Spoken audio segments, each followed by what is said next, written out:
watched part one of the video. This is part two. I was finishing here and I'm going to pick off where it left off on part one. Part one of the video was talking about everything from 1 through 8. So number 8 you're going to do on your piece of paper, but it says arrange 3/8, 3/4, and 1/2 in order from least to greatest. So what you're going to have to do is put 3 of these 8s. Here's this one. Okay, that's why it's good that you separate them and cut them. Put 3/8, then you're going to have to compare that to 3/4. You're going to have to use 3 of these 4ths, alrighty, 3 of these 1/4, and then you're going to have to use 1/2 here, alrighty. And you're going to compare them and put in order from least to greatest, alright. Number 9. Number 9 says this: 2/2 is greater or less than 2/4. Okay, 2/2. So I need 2 of these. I need 1 and 2. Okay, tell me which one's greater, and I'm going to erase this here. Pardon me.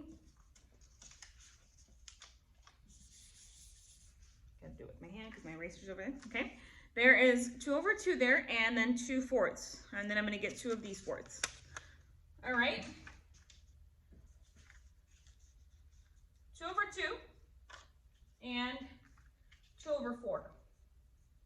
Does that make sense? This is 2 out of 2, and this is 2 out of 4. Okay, which one's greater, which one's less? 2/2 or 2/4? Very good. Your big mouth should be eating, okay, 2/2, the whole. All right, let's go to the next one. And then actually, what I want you to do is I want you to do number 10 for that one. So do number 10. We're moving on to number 11, to part 11, or number 11 here. If the denominators of 2 fractions are the same, how can we determine which fraction is larger, which one is smaller? Okay, I want you to answer that on your own. If the denominators of 2 fractions are the same, how can we determine which fraction is larger and which one is smaller? All right, let me see the time here. Okay, go ahead and skip down, and you're going to do number 12 too on your own piece of paper. Manipulatives can also help us reduce fractions. I'm on page 575. They can help us reduce fractions. When we reduce a fraction, we do not change the size of the fraction. We just use smaller numbers to name the fraction. With manipulatives, we use fewer pieces to form the fraction. For example, we may reduce 2/4 into 1/2. We can reduce 2/4, and I'm gonna show you here. Here's 2/4. I could reduce this by simply replacing it with 1/2, right? Okay, look at that. Okay, I just covered up the 2/4 with the 1/2, and I just reduced the fraction to 1/2 instead of saying 2/4.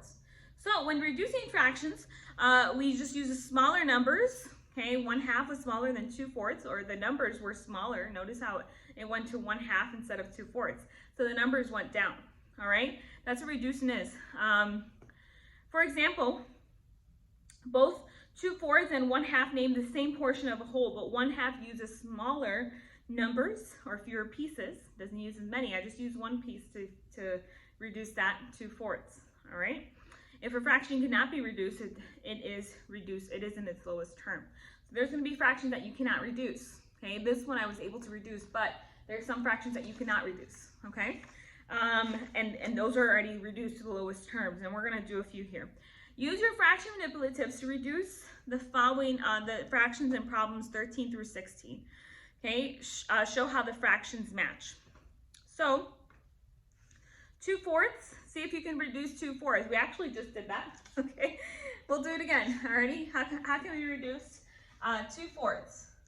We can reduce it by 1/2, right? We can reduce it by 1/2, so I just reduced that. Alrighty? All right. Number next, we're just gonna do one more here, 2/8, 2/8. So I'm gonna take 2 of these 8s. Here's 1, here's 2. Okay, can I reduce that fraction? Use your fraction manipulatives. Do you think we can reduce that fraction? 2/8. Okay, very good. Look, 1/4. Oops, 1/4 can reduce 1/8. There are 2/8. Okay, all right. You're gonna do number 15 and 16. Again, on your own piece of paper.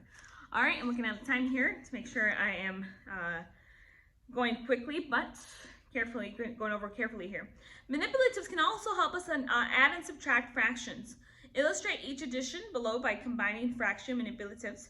Record each sum. So I'm going to add 1/4 plus 2/4. Alrighty, what is 1/4 plus, yikes, they just fell. 1/4 plus 2/4. What is that?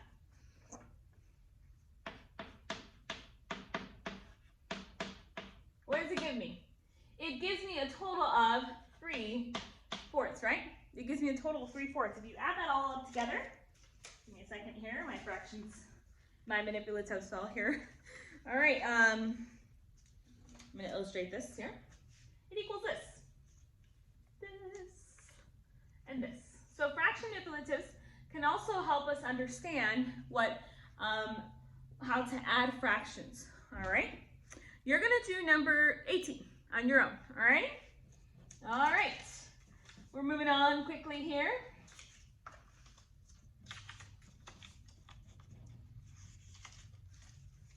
All right, and then to illustrate each subtraction in problems 19 through 21, form the first fraction using your fraction manipulatives, then separate the second fraction from the first fraction. Record what is left of the first fraction as your answer. So let's do 3/4. We're gonna get 3 of these fourths next. Okay, I'm gonna do it over here.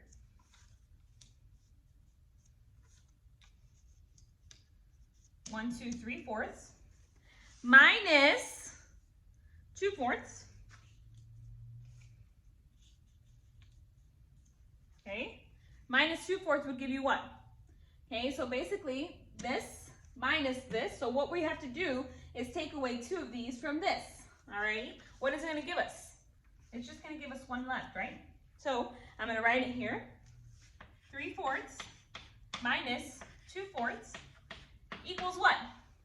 You just have 1. If you take these 2 away from this, from 3/4, you have 1/4 left.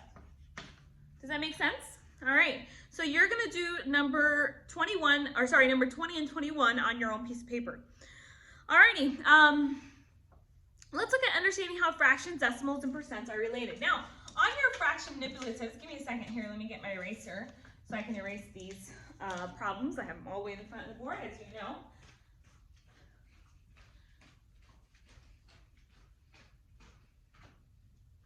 All right, I'm coming. All right, here I am. All right.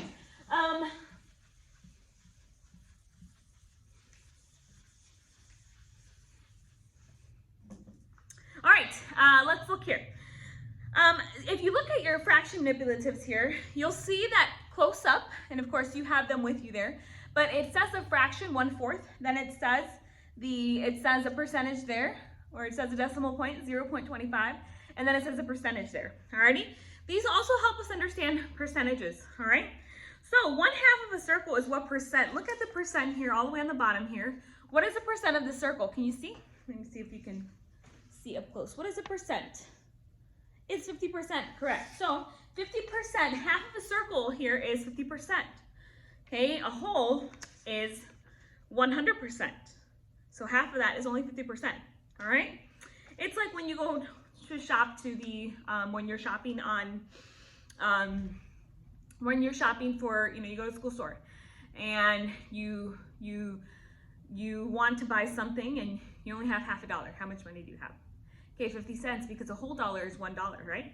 Okay, is 100 cents. Half of that is 50 cents. So I hope that helps you understand that. Alrighty, what percent of a circle is 1/4 of a circle? So get your 1/4s out. What percent do you see there? Do you see that? What percent? 25%, right? So 25%. Alrighty, I'm gonna let you do, what percent of a circle is 3/4 of a circle? So put 3 of these together. Again, 1/4 is 25%. Add this together, plus 25%, plus 25%. How much is that? It's like you saying 3/4. 25 plus 25 plus 25% is, correct, 75%. So that is that. All right, moving on. Let me see the time here. Okay. Fraction manipulatives can help us understand how fractions and decimals are related. Use the decimal labels on your manipulatives to answer these problems. So again, just like fractions are on here, there's also decimals on here. Okay, this decimal here is 0.5 for half a circle. Can you see that? Okay, look at the second number there. It says 0.5. That's a decimal. When it's a percent, it has a percent sign. The percent sign looks like this, right? Okay, so we already did percents right now though, okay? So what decimal number is equivalent to 1/2? What is the 1/2 decimal number? 0.5, right? Can you answer numbers 26 and 27, please? Already on that same piece of paper for this investigation. All right, complete each comparison. Okay, take out your fraction manipulatives again. Okay, here I have 0.5. Find the one that equals 0.2. 0.2. And actually, we don't really have one that equals 0.2. We have one that equals 0.25. See if you can compare these two. Okay, see if you can compare these, or no, sorry, 0.25. Alrighty. This is 0.5. This is 0.25. Okay. See if you can compare 28, 0.5, and 0.2. Okay, which one's greater, which one's less? 0.5 is much greater than 0.2.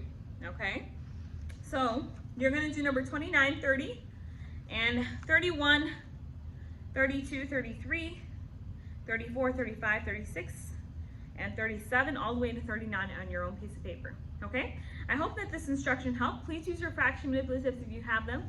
If you do not have them, just try your best. You might have to sketch them or draw them, but I did give them out last week, so if you can please do that for us. Or I gave them out, I think, for some lessons.